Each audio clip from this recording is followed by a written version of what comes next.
Shox app has a built-in feature to easily remove a photo's background and help you create professional images to showcase your products.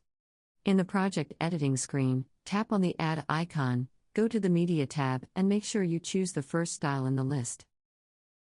Choose the photo you'd like to have its background erased.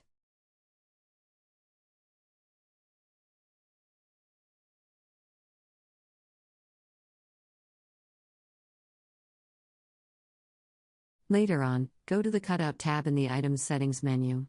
And tap Remove Background. Wait for the process to finish and tap Continue when ready.